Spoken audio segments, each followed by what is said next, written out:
بسم اللہ الرحمن الرحیم۔ ناظرین و سامعین، السلام علیکم ورحمۃ اللہ وبرکاتہ۔ ناظرین و سامعین، آج کی اس ویڈیو میں حضرت شعیب علیہ السلام کا ذکر فرمائیں گے۔ آپ سے التماس ہے کہ ویڈیو کو آخر تک لازمی دیکھیے گا، اور چینل پہ اگر نئے تو چینل کو سبسکرائب کر دیجیے گا، گھنٹی کے بٹن کو آل پہ کر دیجیے گا تاکہ آنے والی ویڈیوز کا نوٹیفیکیشن آپ کو بر وقت وصول ہو سکے۔ حضرت شعیب علیہ السلام اللہ تعالیٰ کے جلیل القدر انبیاء علیہ السلام میں سے ہیں۔ اللہ رب العزت نے قرآن مجید میں 16 مقامات پر آپ علیہ السلام کا ذکر خیر فرمایا۔ آپ علیہ السلام حضرت ابراہیم علیہ السلام کے خاندان میں سے حضرت لوط علیہ السلام کے نواسے ہیں۔ آپ علیہ السلام دمشق کے رہنے والے تھے۔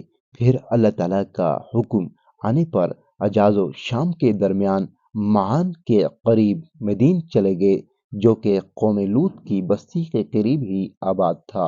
حضرت ابراہیم علیہ السلام کے بیٹے کا نام مدین تھا، انہی کے نام پر قبیلہ اور بستی کا نام رکھا گیا۔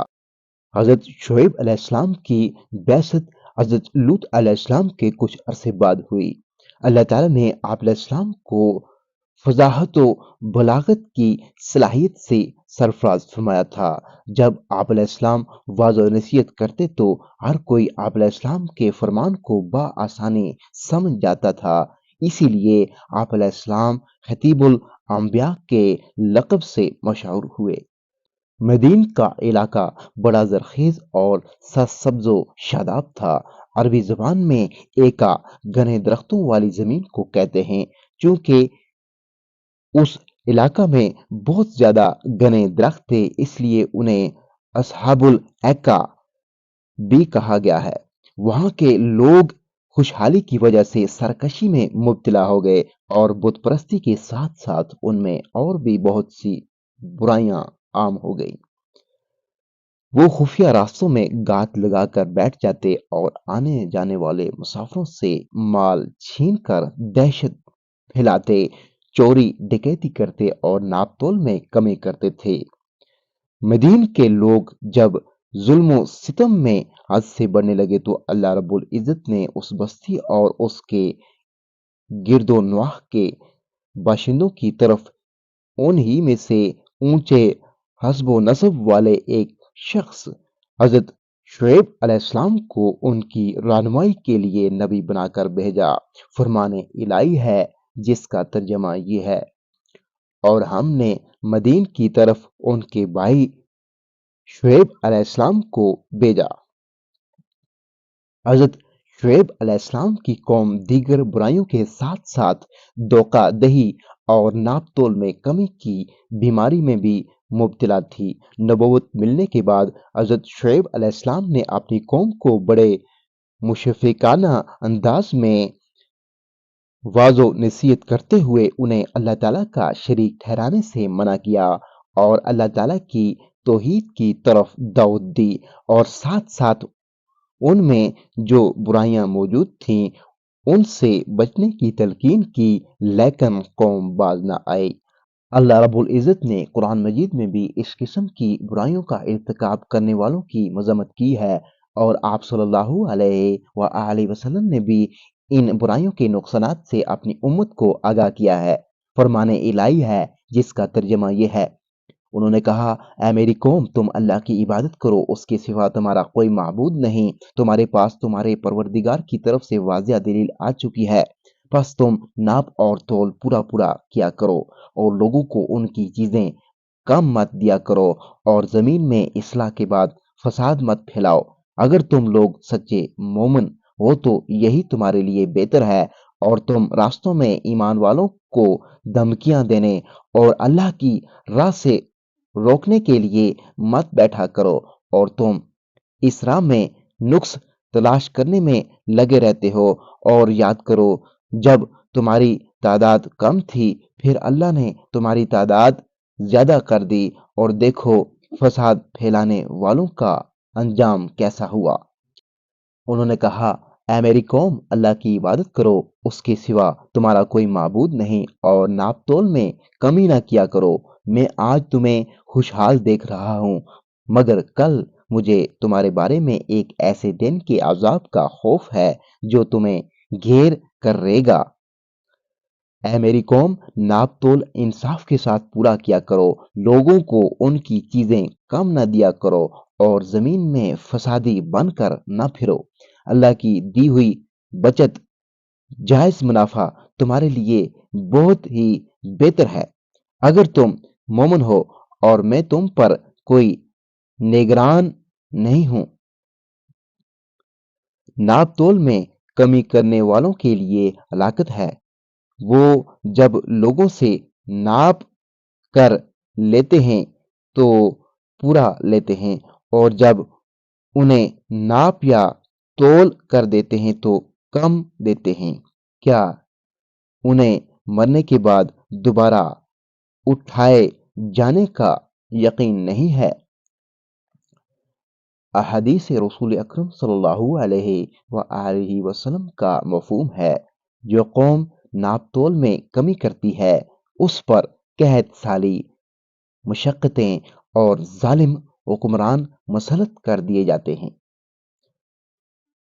بیچنے اور خریدنے والا جدا جدا ہونے سے پہلے سودا قائم رکھنے یا ختم کرنے کا اختیار رکھتے ہیں۔ اگر وہ سچ بولیں اور سودے کی صحیح حقیقت کو واضح کر دے تو دونوں کے لیے اس سودے میں برکت ڈال دی جاتی ہے، اور اگر وہ حقیقت کو چھپائیں اور سامنے والے کو دھوکہ دینے کی کوشش کرتے ہوئے جھوٹ بولیں تو اس سودے سے برکت مٹا دی جاتی ہے۔ جب حضرت شعیب علیہ السلام کی قوم نے آپ علیہ السلام کو اپنے دین میں آنے کی دعوت دی تو آپ علیہ السلام نے انہیں دو ٹوک الفاظ میں کہہ دیا کہ میں ایسا ہرگز نہیں کر سکتا کہ میں ایک بات کہوں اور اس پر عمل نہ کروں۔ قول اور عمل میں تضاد اللہ تعالیٰ کو ہرگز پسند نہیں۔ فرمان الہی ہے جس کا ترجمہ یہ ہے۔ شعیب علیہ السلام نے کہا، اے میری قوم، ذرا غور تو کرو کہ اگر میں اپنے رب کی طرف سے واضح دلیل پر ہوں اور اس نے مجھے اپنے پاس سے بہترین روزی دے رکھی ہے، کیا میں تبلیغ چھوڑ دوں؟ میں یہ نہیں چاہتا کہ تمہیں منع کر کے خود اس چیز کی طرف مائل ہو جاؤں جس سے تمہیں روک رہا ہوں۔ میرا ارادہ تو اپنی طاقت کے مطابق اصلاح کرنے کا ہے، مجھے اس کی توفیق دینے والا صرف اللہ ہے، اسی پر میرا بھروسہ ہے، اور ہر معاملہ میں اسی کی طرف میں رجوع کرتا ہوں۔ کیا تم لوگوں کو نیکی کا حکم دیتے ہو اور اپنے آپ کو بھول جاتے ہو، حالانکہ تم کتاب کو پڑھتے بھی ہو؟ کیا تم اتنی بھی عقل نہیں رکھتے؟ اے ایمان والو، تم وہ بات کیوں کہتے ہو جس پر تم خود عمل نہیں کرتے ہو؟ اللہ کے نزدیک بڑی ناراضگی والا ہے یہ عمل کہ تم وہ بات کہو جس پر تم خود عمل نہیں کرتے ہو۔ حدیث رسول اکرم صلی اللہ علیہ وآلہ وسلم کا مفہوم ہے، معراج کی رات میرا ایسے لوگوں پر گزر ہوا جن کے ہونٹ آگ کی کینچیوں سے کاٹے جا رہے تھے۔ میں نے پوچھا، یہ کون ہیں؟ بتایا گیا، یہ آپ کی امت کے دنیادار واعظ ہیں جو لوگوں کو نیکی سکھاتے تھے اور اپنے آپ کو بھول جاتے تھے، حالانکہ یہ اللہ تعالیٰ کی کتاب پڑھتے تھے مگر پھر بھی عقل سے کام نہیں لیتے تھے۔ حدیث رسول اکرم صلی اللہ علیہ وآلہ وسلم کا مفہوم ہے، قیامت کے دن ایک شخص کو لا کر دوزخ میں ڈال دیا جائے گا، اس کی آنتیں باہر نکل پڑیں گی، یہ ان آنتوں کو گھسیٹتا ہوا چکی کی طرح جہنم میں چکر کھاتا رہے گا۔ جہنمی اسے آ کر گھیر لیں گے اور کہیں گے کہ آپ کی یہ کیا حالت بنی ہوئی ہے؟ آپ تو ہمیں اچھی باتیں بتایا کرتے تھے اور بری باتوں سے روکا کرتے تھے۔ یہ سرد آ بھر کر جواب دے گا کہ میں تمہیں تو اچھی باتیں بتایا کرتا تھا مگر خود عمل نہیں کرتا تھا، اور میں تم کو تو بری باتوں سے روکا کرتا تھا مگر میں خود ان میں گرفتار رہتا تھا۔ حضرت شعیب علیہ السلام نے مختلف انداز میں اپنی قوم کو سمجھانے کی کوشش کی مگر انہوں نے آپ علیہ السلام کی واضح نصیحت کو کوئی اہمیت نہیں دی۔ قوم کے سرداروں نے آپ علیہ السلام کو زبردست دھمکیاں دیں اور آپ علیہ السلام سے کہا کہ جس عذاب کی ہمیں دھمکی دیتے ہو وہ لے آؤ۔ آپ علیہ السلام نے دل برداشتہ ہو کر اللہ رب العزت سے مدد کی دعا مانگی۔ فرمان الہی ہے جس کا ترجمہ یہ ہے: اے شعیب علیہ السلام، تم تو ہم جیسے ہی ایک انسان ہو اور بلا شبہ ہم تو تمہیں بالکل جھوٹا ہی خیال کرتے ہیں۔ اگر تم سچے ہو تو ہم پر آسمان سے کوئی ٹکڑا گرا دو۔ شعیب علیہ السلام نے کہا، جو کچھ تم کرتے ہو میرا رب اسے خوب جانتا ہے۔ بلا شبہ ایک والے بھی بڑے ظالم تھے، بس ہم نے ان سے بھی انتقام لیا۔ یہ دونوں تباہ شدہ بستیاں کھلی شرح پر حجاز کے قریب واقع ہیں۔ ان لوگوں نے انہیں جھٹلا دیا۔ آخر کار انہیں ایک سخت زلزلہ نے آ پکڑا اور وہ اپنے گھروں میں اوندے گر کر ہلاک ہو گئے۔